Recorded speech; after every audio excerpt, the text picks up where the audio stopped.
I did not hit her. It's bullshit. It's not true. I did not hit her. I did not. Oh, hi, Tom. An iconic quote from the film we're going to talk about.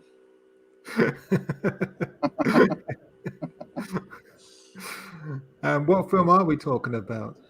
Oh, For those who may not know. Oh, yeah. Tonight we're talking about The Room. Yes. Written, directed, and starring Mr. Tommy Wiseau. The man himself. Yeah. I guess I'll talk about why we both like it first, and then I'll get into what I suppose can be called the plot.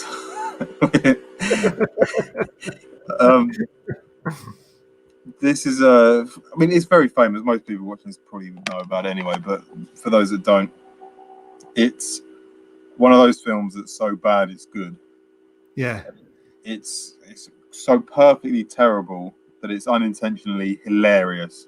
It has more laughs in it than a lot of good comedies, I think. It's just brilliant.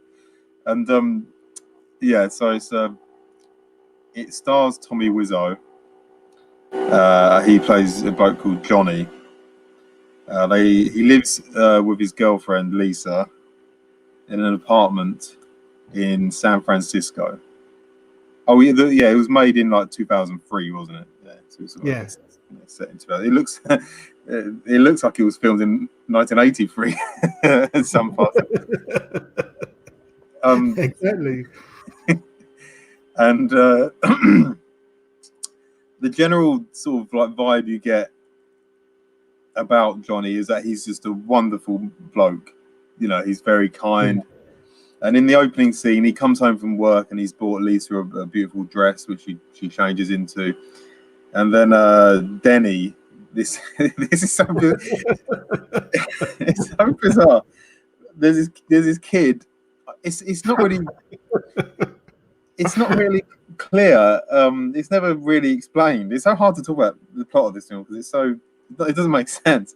But Denny lives in the apartment building, but he's a kid, but he doesn't have parents, but he's not in an orphanage. I get the impression that Johnny pays his rent. Yeah. But is that even legal? To get through college as well. Yeah. Oh, so is he in college? Is that established, or is he in school at the moment? I don't know. Actually, I think it's school. Actually. Yeah, because he so acts like a kid, and like the way they talk to him is as if he's a child. So is it legal? Yeah. Is it legal in the state of California for a minor to be living on his own? as long as he can pay the rent. San Francisco, isn't it? Yeah, San Francisco, yeah. Yeah, in the state of California, yeah. Oh, of course. Yeah, okay. And yeah, so that's a bit odd. Anyway, so he turns up. You think, oh, it's a kid, okay, and then there's a really sort of a few uncomfortable moments because he's home from work. He's like, Tommy says, "Oh, I'm gonna go upstairs, take a nap," and Denny says, "Can I come upstairs too?" And this is, and it's clear like they want to get rid of him, and then they're sort of Lisa and Tommy are upstairs falling around in the bed, and then Denny comes in, and then he's like, oh, and he jumps on the bed, and they sort of play around, and he says, is there something really sort of, and it's not meant to be creepy, but because it's so badly written, it comes across as really, really creepy. Where he says, I just like watching you guys. And it's like, oh, it's so. Yeah. I think this scene is indicative of how the whole film. It's just there's so many inappropriate bits of dialogue. It's just so weird, isn't it? It's very strange when you're watching it. Sort of trying to analyze it. It's like a lot of the dialogue is just so. Oh, it's so convoluted and flabby. They could have trimmed so much off of it as well. But anyway, yeah. So the opening scene establishes two things. Tommy He's a lovely bloke who looks after children, and you know, or you know, he looks after a kid, and Tommy's a nice guy. That's the first thing established. Two, he's very much in love with his girlfriend, and they're very happy. And then when Denny leaves, there's a seemingly endless sex scene, which is quite famous. It's quite famous in amongst the film, amongst film buffs, I guess, where you see Tommy Wiseau gyrating on top of Lisa with his arse out. I was going to say there's a kind of tacky sort of R&B song over the top of it, and it is, but it's.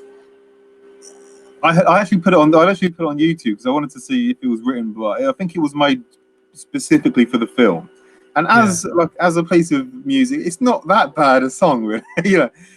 Considering they made it up on their own. I mean, it's just I forever associated with that interminable sex scene. This goes on forever, and it's just meant to be. You can tell he was really trying. There's petals everywhere, and he's brushing roses against her cheek. But then you hear some sort of like soft porn, kind of like grunting and moaning and all that. So it's just really uncomfortable. It's just really, really badly done. And it seems to go on forever. The chemistry between them is worse than the chemistry between Padme and Anakin Skywalker. Yeah, it's it's like it's we're told that I suppose the buying of the present. I think he says something like, "I love you, darling." Ha ha ha ha ha. Something like that. Oh yeah, that's it. Yeah, she says, "Oh, I love the dress." This is another thing that's weird about Tommy Wiseau's performance. It's clear that obviously the guy's. I think he's from Eastern Europe, isn't he, or something like that? So obviously, he's got an accent, and English isn't his first language. But it's very strange, even even if taking that into account, it's very strange. Like she says, "Oh, I love my dress." He's like, "Anything for my princess." Like he does that a lot through the film. Like he's like, it's like a kind of. It sounds almost like a fake laugh. It's really strange. I don't know. It comes across as creepy. Yeah. And the way he looks at Lisa sometimes, and even not Lisa, like other friends, is like he's got this kind of glazed over look in his eyes, isn't he? Like yeah. I mean, no disrespect. I like Tommy Wiseau. He seems like an okay guy, but yeah, it does. His performance is what we see on the screen, and it is it's pretty uncomfortable. Yeah. So that's the opening scene. They're very much in love. Tommy's a great guy. All is well. And then the next scene, Lisa's mother, Tommy goes to work. He kisses her on the cheek and leaves. He goes to work. And then Lisa is at home, and her mother comes around. They have a chat, and that's when she sort of turns on a sixpence. And again, and that's the thing about this. Like the plot is that she, on the surface, like if she's meant to be in love with Tommy, but really she doesn't love him anymore. And she tells her mum that, and but then we don't really. And this is again a theme throughout the film. She doesn't really betray when she's with Tommy. At least for the first two big scenes that lead to a sex scene, between Lisa and Tommy. Lisa and Johnny. She doesn't, and there's no like little glances or little, there's nothing to betray the fact that she doesn't love him anymore. It's like she's two different people. I guess that's what the film was going for. I guess. Yeah. But sorry, go on. A tale of two Lisas. Yeah, exactly. And but the dialogue when she tells her mum that is hilarious. I've got it down. She says, "I don't love him anymore." And she goes, "Why?" And she says, "He's so boring." And then she goes, but he's really good for you. He's a really nice guy, and he's going to buy you a house. And she goes, yeah, that's why he's boring. And it's just so weird. It's just like it doesn't seem like that's another. Again, we have to get into like the main themes of the film just to describe the plot, because otherwise it doesn't make any sense. It makes kind of really crude sense, but it's really illogical and unrealistic. Is that it's not like they don't speak like real people, these characters, because the dialogue is so awful, you know. Yeah. So yeah, she turns on a sixpence. I've actually a long time ago I think I went on. There's a website devoted to The Room, and I don't know if it was made by Tommy Wiseau or it was made by fans of it or whatever. But apparently, like what Tommy Wiseau was going for was a sort of psychological drama about a sociopath. She's very sociopaths are sometimes mercurial. They're very changeable.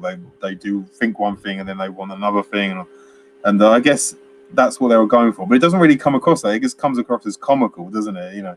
Yeah. Because it's not the dialogue and the acting isn't portraying it in a kind of believable way. So it just looks silly, doesn't it? Like everyone acts and speaks to surface the plot. There's no sort of organic change in her. There's no arc where she gradually changes. It's just like, yeah, I love him. She has sex with him. She loves him, and then no, I don't love him. And then yeah. Anyway, after she speaks to her mum leaves, and she has a very sort of, her mum sort of says, "Oh, he's very nice. Remember what I said?" Okay, and she leaves. Yeah, it's all very nice, and then she phones Mark, and she says, "Yeah." She says, "Oh, I've just been talking to my mum about the problem with Johnny," and then she says, "She's a stupid bitch."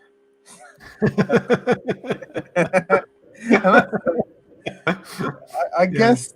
Yeah, I guess some people do that. Like obviously they're nice and pie to people, and then they slag them off. But it's not like what she was saying to Lisa didn't seem strong enough to elicit that reaction. You know what I mean? That's the problem. It doesn't. I think it's unearned. All these sort of like mood changes in that. It seems to me. Yes. And she agrees. She agrees to Well, she says, "Oh, Mark, can you come over tomorrow? Ostensibly to talk about this problem with Johnny, And he says, "Yeah, okay." But yeah, I mean, we know something's up. The way she's talking, she's sort of like smiling and all that, even on the phone and all that. And it's obvious, isn't it? I think when you watch it, yeah. There's no mystery about it.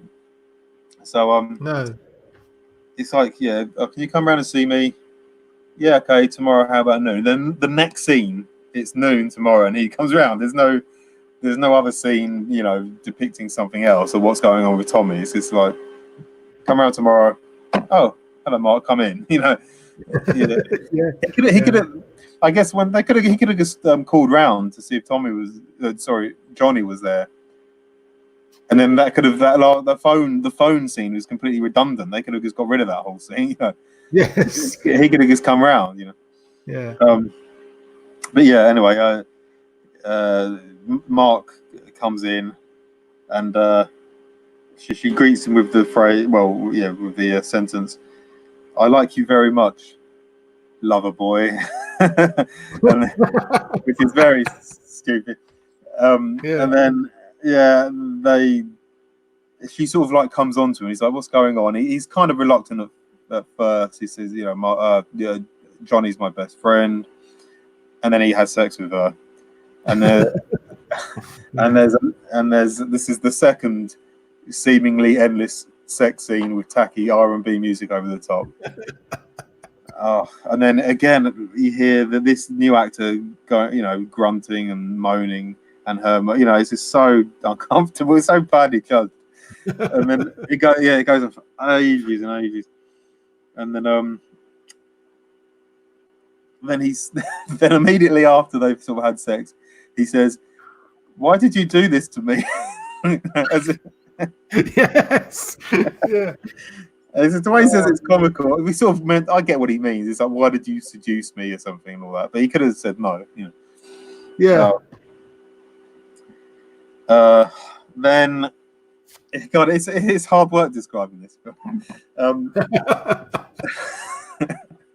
Then we see this is quite a famous scene, which it's a problem with dialogue and it's also a problem with acting, and perhaps directing as well. But I think Tommy Wiseau, didn't he? Yeah, he did direct it. Yeah, so he was like, yeah, that's fine, kind of thing. You see Johnny, he gets off one of those trams that they have in San Francisco. He goes into his flower shop because he's such a nice guy, you see, and he's buying flowers for his girlfriend again because he loves her so much. And then he walks in, and I haven't memorized the dialogue, but it's kind of like, hello, can I have flowers? Oh, hi, Johnny. I didn't know it was you. Oh, yeah.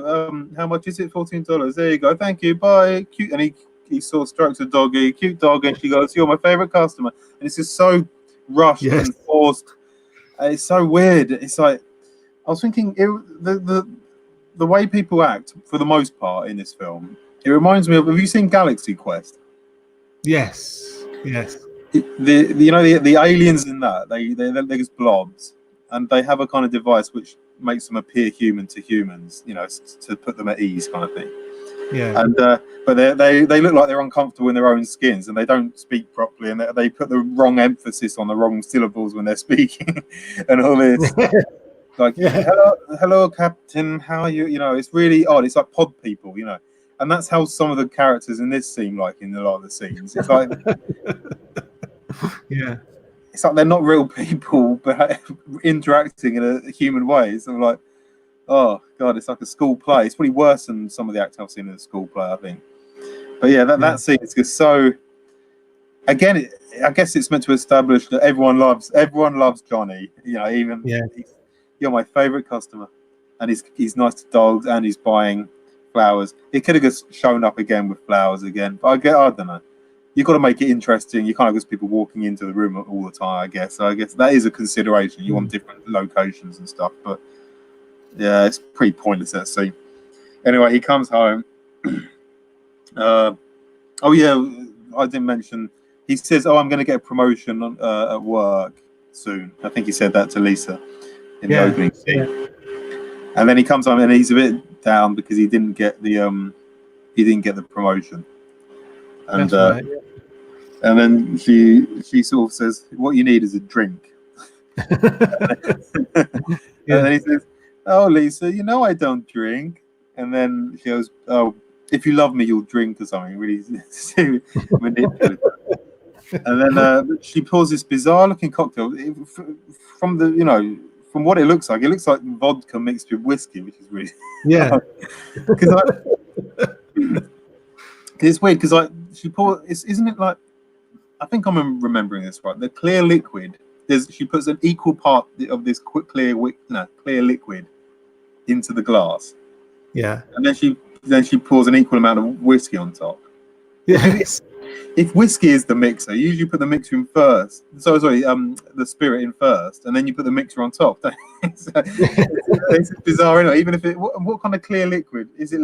It looks like flat. It could be flat lemonade, but then it's a bit of an odd drink.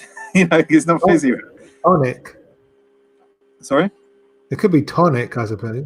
Could be tonic. It could be water. Some people would drink whiskey and water, don't they? But that's a bit of a Again, you put the whiskey in first, and you pour the water in.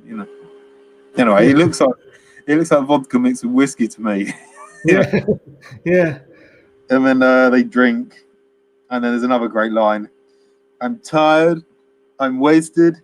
I love you, darling." Yes. And then we have the third seemingly endless sex scene. Yeah. With another tacky R&B song over the top. Oh god, it's just at this point. It's funny, but it's also oh god again. I think it's just completely pointless, isn't it? And so it doesn't add anything. Doesn't tell us anything. and it's not just pointless. And it's just It's actively, gratuitous. it's gratuitous and it's uncomfortable, and it's actually, it's not just boring. It's not boring. It's worse than boring. It's unpleasant. Um, but then the unpleasantness and the fact that it's the third one in a row makes it funny. You start laughing. It's hilarious. And Yeah. yeah, and then again, and then he goes to work again, I think. And then the mother comes around again. God, another thing about this film. I mean, the way I'm describing it is describing it's hard work. Watching it isn't hard work. It's funny, but it's hard work because it goes around in circles so much. The mother comes around again, and then she says, "There's so many great bits of dialogue in this, like beautifully, perfectly bad bits of dialogue." The mother, she's complaining that her brother wants the house that she's some of the money of the proceeds of the house that she's selling, and then she says, "Nobody wants to help me, and I'm dying." Completely out of the blue. Yeah, apropos of nothing, she just comes out with it, and then she says, "Oh, you don't know that," and then the mother says, "No, I got the test back, and I've definitely had breast cancer." And but apparently the actress, who seems quite a competent actress, the one who plays the mother, apparently during filming she was like, "Why has she got cancer? We don't hear from it again." It's just it's not followed up whatsoever. There's no follow-up, no chemotherapy or anything like that. It's never mentioned again. Yeah, it's never mentioned again. It has no bearing on the events of the film at all. It's one of the many cul-de-sacs, one of the blind alleys that the plot of this film contains. It's hilarious. The way she says it is so funny. Yeah. And, it just doesn't go anywhere. Then again, this bit is funny where she says, and this is where we see her being very, outright lying about Tommy. Sorry, about calling him Tommy, Johnny. I know you keep using Tommy and Johnny interchangeably. yeah, because it's Tommy Wizzo, Johnny. We don't get his surname. He plays himself basically. Yeah. That's another thing. There is a sense of narcissism about this film.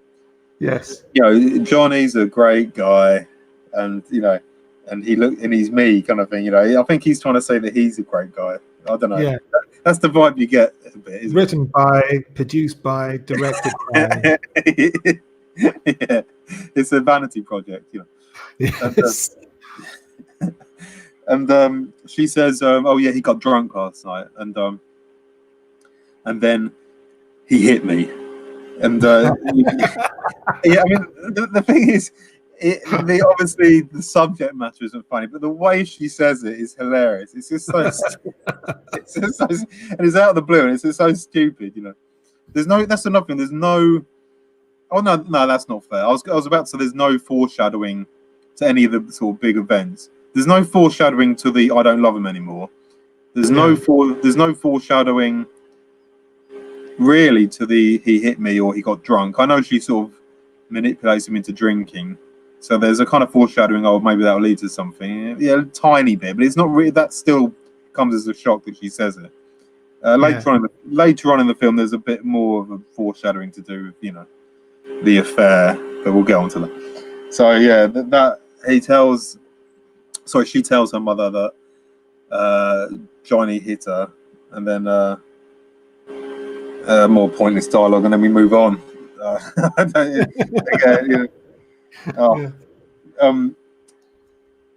god, there's so many. There's a lot of it is so superfluous.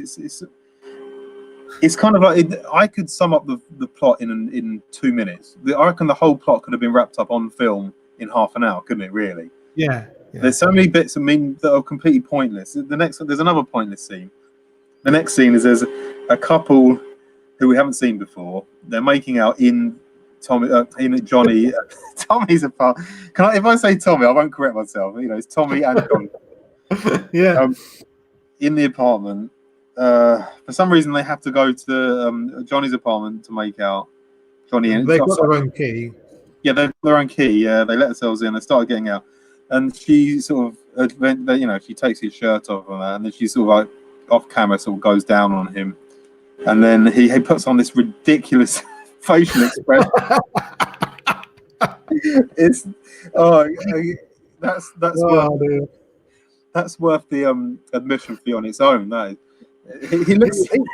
He was trolling. He was trolling that guy. Yeah, I think so. I think he knew that he was in a piece of crap film, and he just took the piss. There's no way he could have meant that as a serious. Or no one puts that. He looks like, I don't know. It's like a childish. Yeah, exactly. He's a childish gurn, isn't it? It's like, oh, it's so bizarre. But it's funny. And then I can't remember. Oh yeah, the next bit, Denny. Again, this is pointless. There's so many pointless things, you know. This isn't. I could skip all this, but I shouldn't really because it's funny. Denny is on the rooftop. There's a lot of scenes on the rooftop. There's Denny's on the rooftop, and there's a drug dealer sort of comes up and sees it, and he addresses him by this name too. He says, "Oh, hello, Chris R." And the character's name is Chris R. And he says, "Oh, hi, Chris R." Why would you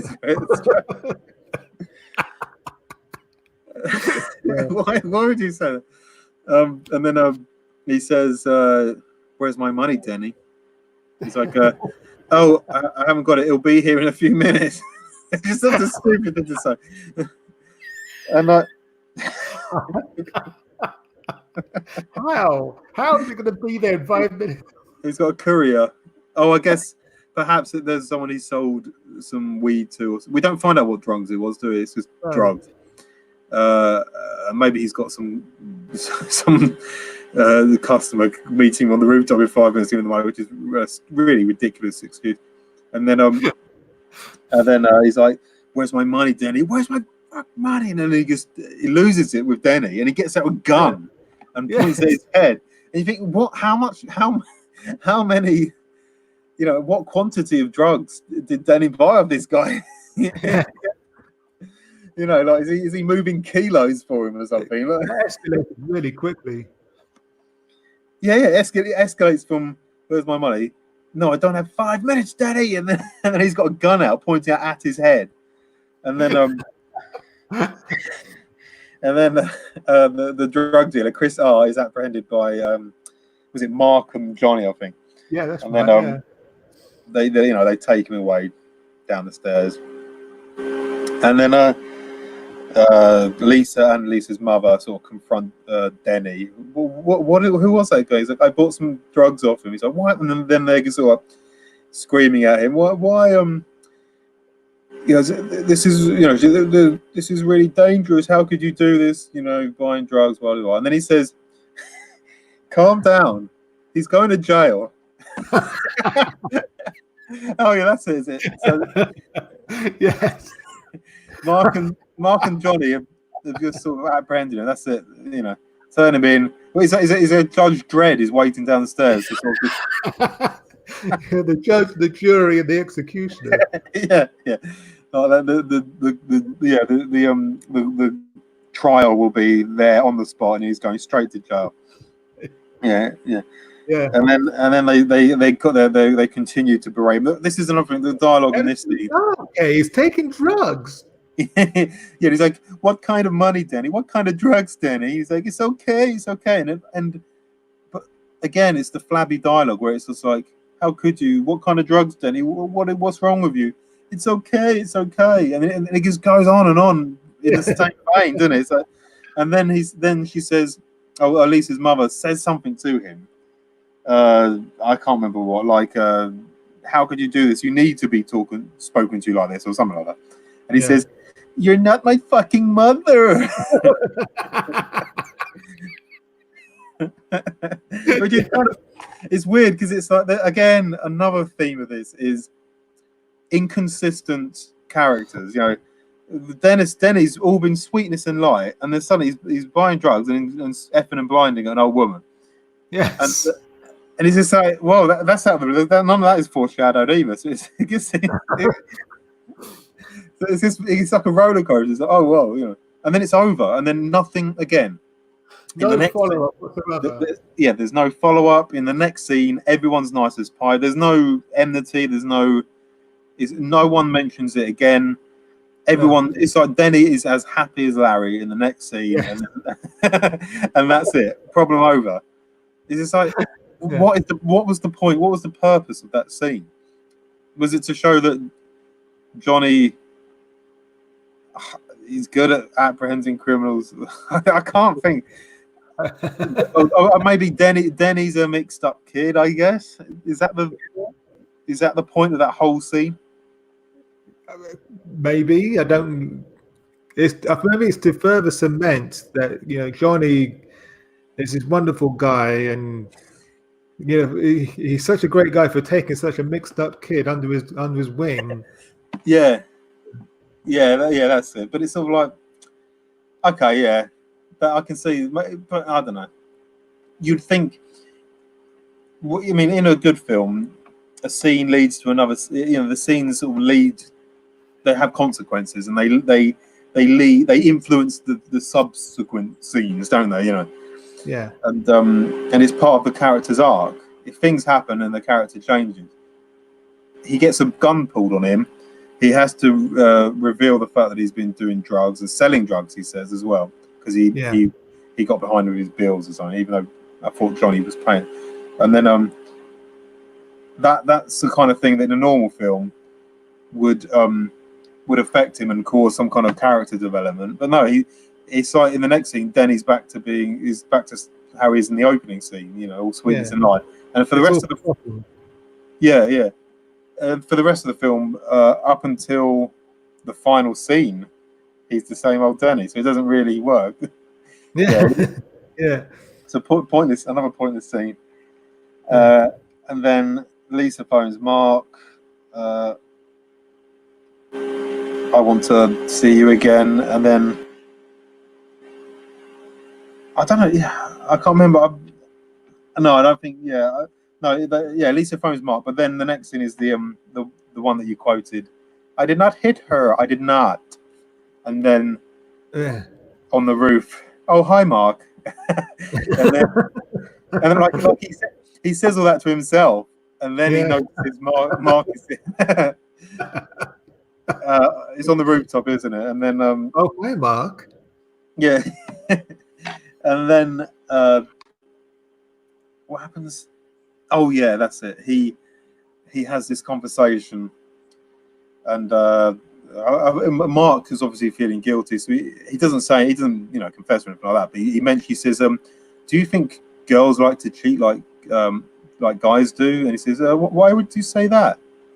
And then he says, I don't know. And then he tells this horrible story about, he goes, I knew a girl that was seeing 12 guys at the same time. And one of them got so mad that she beat her up so bad she had to go to hospital. And then Johnny's response is, what a story, Mark. It's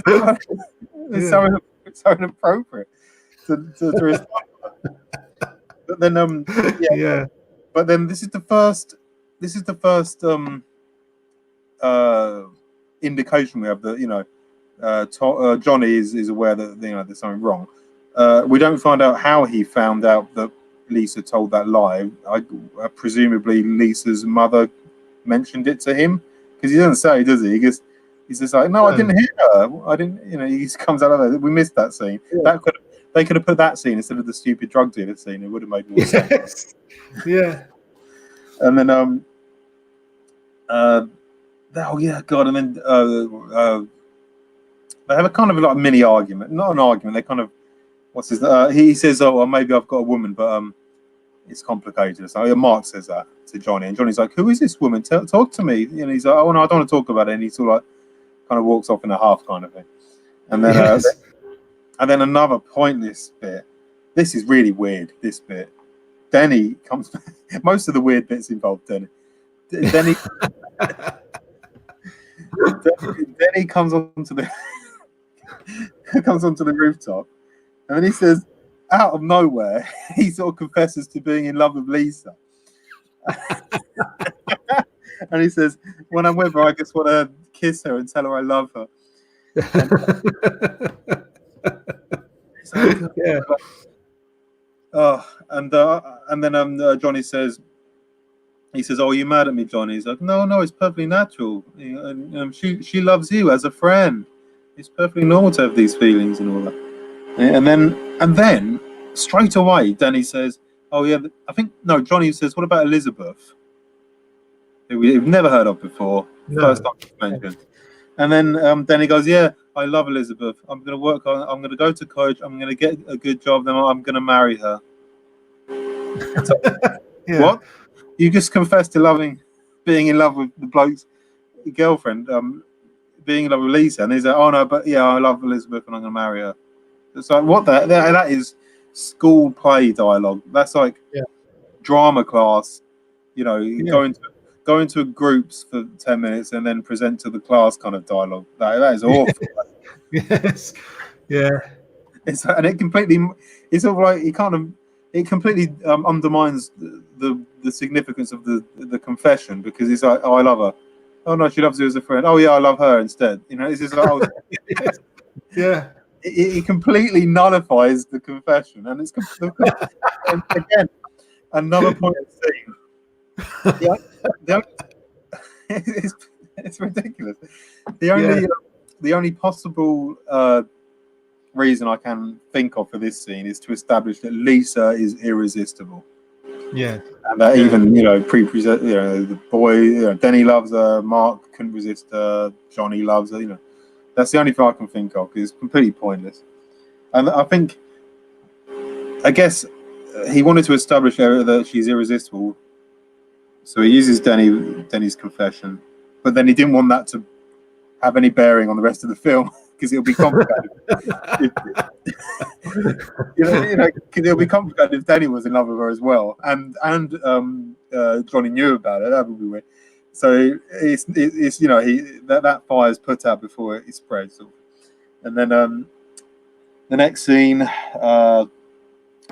Lisa tells her friend, whose name I forget. I actually got the cast up on IMDb. But Michelle. Lisa. Right. Lisa tells her best friend Michelle. Michelle's the one making out the guy gurning in that ridiculous scene with the web. And she says, "Oh, you've got to tell. This will devastate Johnny. He loves you so much." And she's kind of like, "I don't really care. I'm going to go for what I want." This pushes home she's a sociopath and she has no empathy for other people kind of thing. And then this is the first time where we see Johnny and Lisa. He's like, "I didn't hit you," but she doesn't say anything. And then he says, "You're my future wife." And she goes, and you hear that a lot. "She's my future wife. She's your future wife. Future wife. Future wife." And Lisa says, "Well, maybe I'll change my mind about that too," or something like that. Yeah. And then maybe I'll change my mind. And then we get that another iconic quote, which is, "You're tearing me apart, Lisa." Yes. "You're tearing me apart, Lisa." Yeah, and he sort of like wrings his hands in anguish. Yeah. It's beautiful overacting from Tommy Wiseau there. And then after that, then there's the oh yeah, God, I won't talk. They play basketball. There's a pointless scene where they're playing basketball. Nothing's established really. The guy Mike who gurns, with his girlfriend, that bloke is back. He's probably the most likable and probably the best actor in the film. Really, he seems like he acts and speaks in a human kind of way. in a likable, easy kind of way. He falls down while they're playing basketball. And everyone's like, "Are you all right? Are you okay?" He's like, "Yeah, I'm fine." And again, it's a point. This little accident throwing that American football around. That's and right. then, And then later on, there's another pointless accident with another character who we haven't been introduced to yet, called Peter, who falls over when they're throwing the football around. It's like you see the same things. It's like, I guess he would use the George Lucas excuse. It's like poetry; it rhymes. The same. Oh God, you see the same. It's endless sex scenes, the chats with mother, the accidents while throwing the football around. It's a constant. It's the same things hammered home again and again. And then Johnny overhears Lisa talking to her mum about how she doesn't love him and how she's met someone else, kind of thing. It's weird because this is another thing. He hears it quite explicitly. What more proof? He doesn't need any more proof. But then he decides to put a tape recorder by the phone. Yes. Just to make sure. It doesn't make any sense. He heard it from the horse's mouth. Yeah. But it doesn't. So he puts a tape recorder there, and then Johnny sees his psychiatrist friend called Peter, who he sort of like expresses his worries about Lisa being unfaithful. Mark turns up, and then we have the rooftop scene. Another rooftop scene, which is hilarious, where Peter and Mark, Peter sort of guesses this mystery girl, it's Lisa, isn't it? He's like, yeah. And then he sort of says, well, you've got to tell Johnny. And then Mark loses his temper and grabs him and tries to throw him off the roof. Yeah, another scene that escalates quickly. Yeah, exactly. That's another thing. Yeah, there's loads of recurring things. Yeah, it just goes from 0 to attempted murder in like 5 seconds. And then he can't. They're friends again. Yeah, and then they're friends again. Sorry about that, Peter. Oh, that's okay. Who hasn't tried to throw their friend off the field? And then, oh God. See, I mean, this is taking longer to bloody. It's weird. A good film, which is probably much more intricate and well written, takes far less time to describe than this horror show of a script and plot. It's just because there's so many things. If you could explain the plot in 2 seconds, but then if I explained it in simplistic terms just to outline the plot, it wouldn't.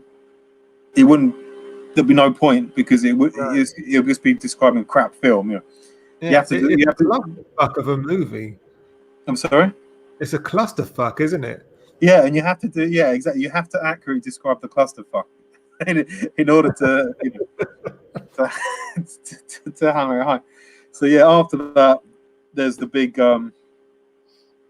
It explodes at the end. It's Johnny's birthday party. Like everyone, it seems to be like everyone, at least in the apartment building, is around Johnny's apartment. Yeah. And there's everyone goes outside for some reason, but then Lisa hangs back and Mark comes out from the toilet, or whatever. And then she starts coming to them. They're starting making out, and then this. Oh yeah, maybe we should mention our favourite part. The character Peter, we never see him again. No, he's playing football with, Johnny and Denny and Mark, and then he falls over and like the camera's up close to his face, and then Denny they're all like fussing over him, and Denny sort of says, "Oh Peter, you're so clumsy," and then Peter says, "Okay, that's it, I'm done." And it turns out that he's done with the film too, because we don't see that actor again. He's gone. But there's another character that's introduced in like the third act, which I think he's not introduced properly, is he? He's just some bloke. But, I think that was meant to be a replacement for the Peter character, because apparently the actor playing Peter he was done with it. Yeah, and that was it. This other guy, he out of the blue, we've never seen him before. And out of the blue, he says to Lisa, "You've got to tell him. It's the right thing to do." And Yeah, you're like, "Sorry, who are you?" yeah. What's it got to do with you? So it's so weird, and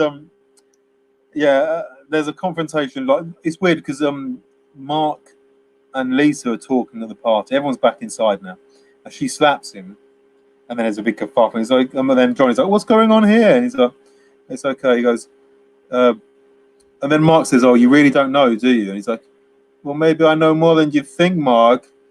And then they get into it, and then there's a great bit of dialogue where he's like, Johnny says, "Don't touch me, motherfucker." And he's like, Yeah. and then he's like, "Come on, what are you, a chicken? Chip, chip, chip, chip." Which is, if you're angry, you wouldn't make that noise, you know. No. And then everyone goes, and then oh yeah, because he says, and then you get another line. Johnny goes, "Oh, I'm fed up with this world. Everyone betray me." And then I like that. I like that line. And then everyone goes home, and Johnny's locked himself in the toilet or the bathroom, so the shower upstairs. Lisa's mum, I think, says, "Oh, you've got to sort this out," kind of thing, and then she leaves. And then Lisa says, "Oh, Johnny, everyone's gone now. You can come out." And then he says, "In a few minutes, bitch." I mean, it's sort of like no more Mr. Nice Guy kind of thing, you know. Yeah. He's had it with her, and then he confronts her with the tape, even though there's he's got enough evidence. He's got proof. He doesn't need to do this, but he confronts her with the tape. Yeah. Which has been running for about 4 days now. Yeah, it's a hell of a long tape. A tape cassette. He confronts her with the phone calls that she made to Johnny. It's just, I think, doesn't he say something stupid on one of them? Like Mark is on the phone with Lisa, and he's like, "I want your body," or something like that. It's so awful. And then in another phone call, he's like, he's after the fight, she phones him or something, and he's like, "I don't like him anymore." Like they're on a playground or something. Yes. Yeah, it's so bad. Anyway, then he confronts her, and then she then the knives come out. "I don't want to be with you," and she calls him a little prick as well. I can't. What's the exact quote again? I can't remember. I'll look it up quick. That is hilarious.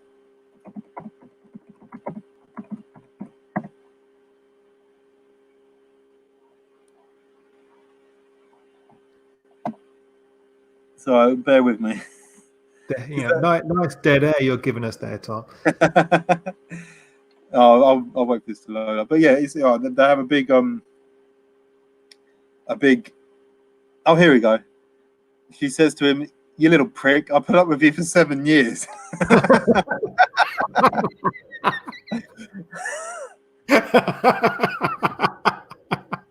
That's right, yeah. Oh, that's hilarious. And then we have the meltdown scene, which is glorious when he smashes everything. He's like, smashing everything, and he picks up the TV and throws it out the window. And he goes, "You betcha!" And then what does he do to the red dress? oh god, yeah, like he's got. Oh yeah, this is the red dress that he buys in the opening scene. He's lying on the floor, and he's got he's holding the red dress to his crotch, and then he's sort of thrust into it, and he's like, it's hilarious, though. Absolutely hilarious. And then he's sort of like writhing in agony and despair, and then he opens this box where there's a gun, and then he puts a gun in his mouth, and he's like, he's like, "God forgive me," and he shoots himself dead. And then Denny and Mark and Lisa run upstairs into the room, and then they're crying, and Denny's, "Oh my god!" And he's a martyr, basically. Yeah, he's a martyr. Yeah, he's such a good guy, driven to this. And then Lisa says, "Well, at least I have you, Mark." And then Mark's like, "You don't have me." And I don't want to see you anymore, or something like that. And then then he's crying over his dead body, and then that's pretty much it, isn't it? That's a wrap. Yeah, Pretty much. that's basically the Jesus on the cross scene. Yeah, and it's just like a tragedy where a lovely guy is manipulated and destroyed by a treacherous girlfriend and a treacherous best friend, and is driven to suicide. So, I mean, right, so that's the plot. God, it's taken so long. It's just such a. It's weird. It takes longer to describe a bad plot than a good one. But that it's. I'll ask you, why do you love The Room? And I know you sort of mentioned bits and bobs. So why do you love this film so much? Well, I think we've touched on it already. I think because it's so unintentionally funny. Yeah, It's just so hilarious, and it's we have a tradition, don't we? Where we I think if you don't know by now that Tom is my brother, and we've got another brother called Will and a sister called Carol, and we all stay at our parents' house for for Christmas. And Christmas Day night, we all watch The Room. yeah, And that's become a tradition. And it never ceases to crack us up, basically. yeah. It's glorious. It's a glorious. Yeah. It's gloriously funny, and Yeah. it's also a perfect. You don't have to, because with good comedy, we should say that this is an honest, sincere effort to make a psychological drama. Yeah. It's not intended to be a comedy at all. It's unintentionally funny, and it's a kind of film because if you're in a good comedy film, you have to sort of listen to the jokes, otherwise you're not going to laugh. If everyone's talking over it, you're not going to get, unless it's all visual comedy, you're not going to really get the gags in it.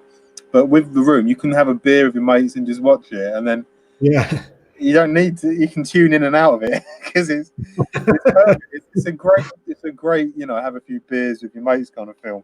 It's fantastic.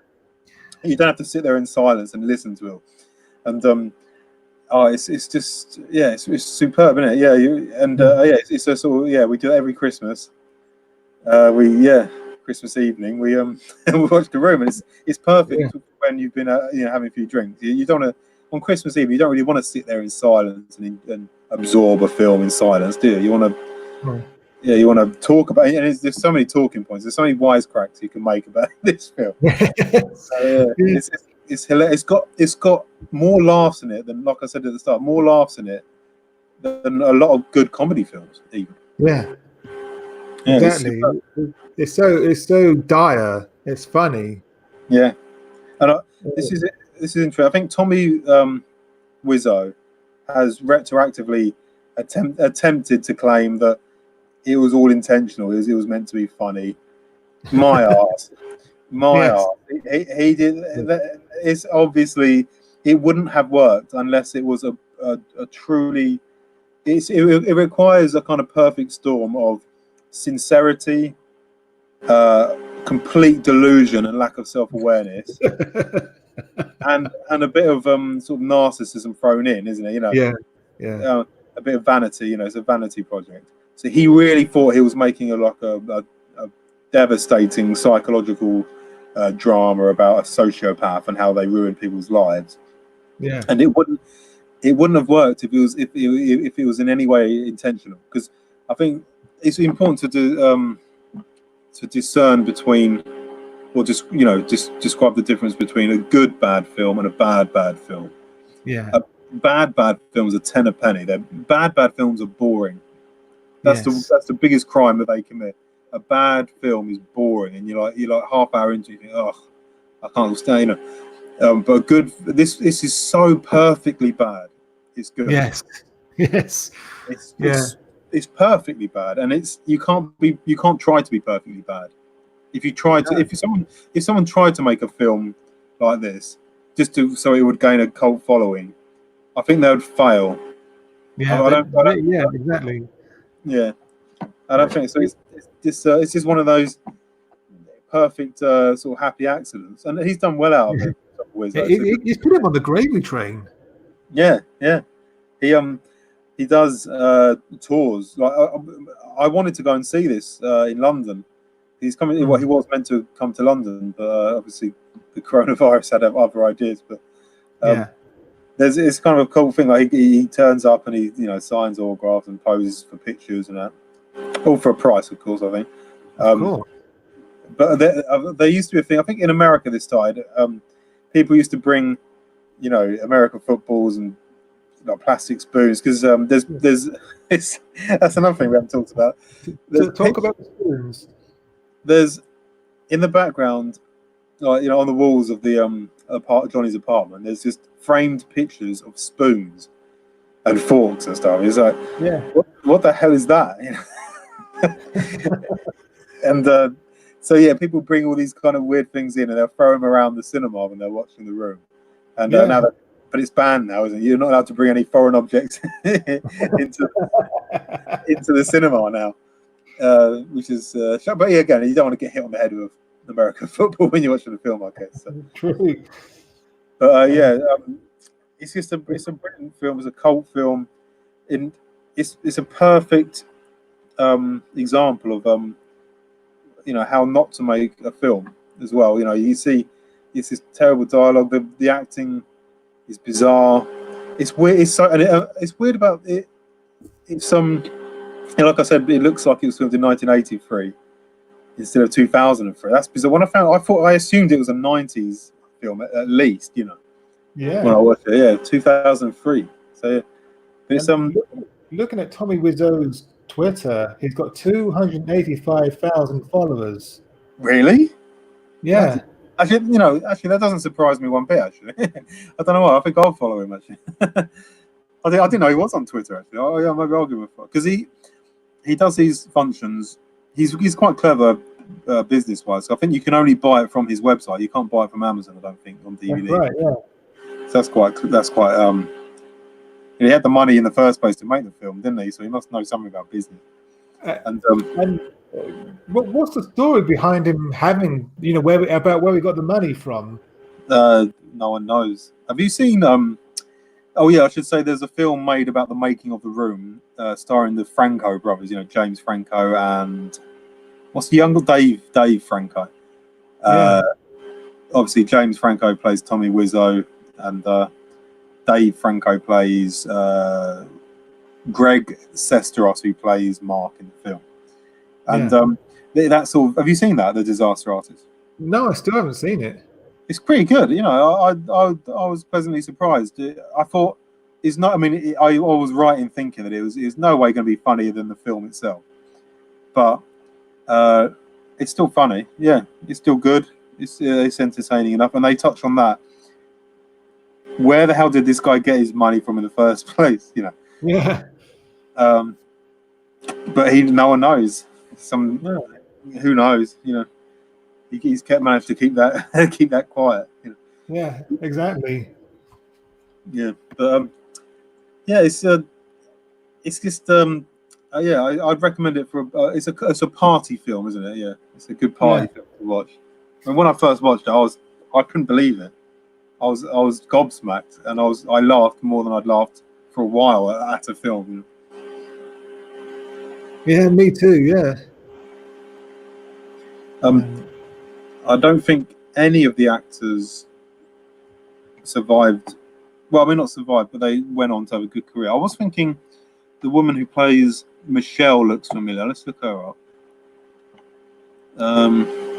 She's an award-winning writer, director, and actor. Oh, okay. She was in The Room and a film called Fruitless. Let's have a look. Actress. Oh, she's more of a producer and she's written two things. Oh, she was in Fruitless. A film called Made in China. Nah, not much else film-wise. She's got a film in post-production now called Not Again. Maybe who knows? But I don't think there's any any big time actors, but yeah, apparently it was hell to make as well. This film. Apparently Tommy Wiseau was extremely difficult to work with, Yeah. and very my way or the highway. Even though Yeah. even though he didn't know what he was doing. Yes. And apparently everyone was cracking up behind the scenes. Yeah, yeah. He caught them and said, "Everyone betrayed me. I've had it with this world." Yeah. Yeah, Oh, dear. it's just a perfect storm, and Yeah. it's just hard to persuade other people to watch it. I found I managed to persuade the missus to watch it, and she found it funny. Yeah. But it's kind of a hard sell if you're with your mates. Should we watch a film? Yeah, let's watch The Room. What's it about? And then you have to go, oh, it's a really it's the worst film ever made, but it's really funny. It's a hard thing. It's a hard sell. Yeah. Yeah. Just watch it. Yeah, just watch it. You won't. It's so universally funny as well, isn't it? It's not like a niche sense of humor. It's not only like a certain type of person finds it funny. I don't think. I think it's just on the surface funny, naturally funny, isn't it? Yeah. And it's the film that launched 1 million memes. Yeah, absolutely. Yeah, you're tearing me apart. Insert name. Yeah. Oh, there's so many things. Yeah. Anyway, I think we've said everything that we need to say about it, haven't we? Really? Yeah, that's the thing. You can't really. It's hard to talk about any kind of artistic merit, isn't it? Or anything like that. That's the thing. It's all about the plot and the dialogue and why it's so crap. You can't talk about the acting because it's all almost universally terrible. Yeah. You can't talk about why I love the dialogue or why I love the cinematography or why I love the score. All that. In all of our previous discussions, we've talked for a long time about what makes it so good. But with this, there's nothing to say, is it? It's awful. Yeah. So yeah, I think we've covered it all. Yeah. I can't believe we've been talking for just over an hour. Yeah, I mean, there's an awful lot more to talk about on the other side of it. The bad side of it. But yeah, on the good things about it is they're non-existent pretty much. Apart from that, it's extremely funny and entertaining to watch. Yeah. Because of unintentional reasons. Yes. Yeah. Anyway, well, if you've enjoyed watching this video, hopefully we've whet your appetite to watch the movie. How can people watch this movie? Because you can't just get it, can you? You can only get it from the Room movie website, I think. Well, yeah, you can. Yeah, don't do what I did, which is find some streaming site. Yeah, I'll probably. You know what? I might actually just buy this on DVD just to give him a bit of props. Actually, yeah, go to the Room website and buy it. I can't recommend, piracy, even though I have been guilty of it myself. Yeah, it's a hard. Yeah, I mean, legitimately, the only way you can buy it, I think, to this day, is go on the Room website or to the Tommy Wiseau or Wiseau Films website or something like that, and buy it straight from the guy himself. Let me see if I can bring it up. Let me see if I can bring the website because here we go. I'll share my screen real quickly.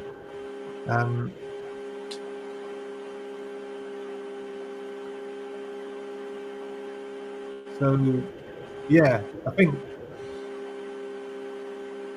Oh, it's on Amazon now, apparently, to buy. Oh, right. So yeah, so it is Amazon.com. Oh, he did a deal. Oh, that can't blame him. Hmm. They're pretty- So it's a crappy website, isn't it? yeah, that is old. That's like a 90s website. Yeah. I could probably make a website like this, and that's saying something. You can buy Tommy Wiseau boxes. Oh my god. Tommy Wiseau tank tops. Yeah. Oh dear. 17 quid? Oh, that's dollars actually. So what's that? 15 quid. Yeah. If they're good quality, fair enough. Judging by the quality of his films, I wouldn't trust the quality of the boxer shorts either. Love is blind. Oh, look, there's a little talking Yeah. Johnny doll. That's quite funny. Yeah. Oh, that would be a good present. That'd be a good Christmas present. It would, yeah. And a free doggy with any TW jacket purchase. Yeah, imagine walking around with like a Tommy Wiseau jacket. Yeah. Oh well, yeah. There's lots of merch, you know. Yeah, I would assume. I reckon he does all right out of all this, you know. It's because you know, if you like something that's quite niche and quite culty, you know, then people like to buy that because it's different. You know? Yeah. So yeah, that's everything. So if you've liked this video, give us a thumbs up, and why don't you if you're watching this later on, because I'm watching this live later on, why don't you drop us your favorite quotes from the movie in the comments below, and we'll see you next time. Okay, bye for now.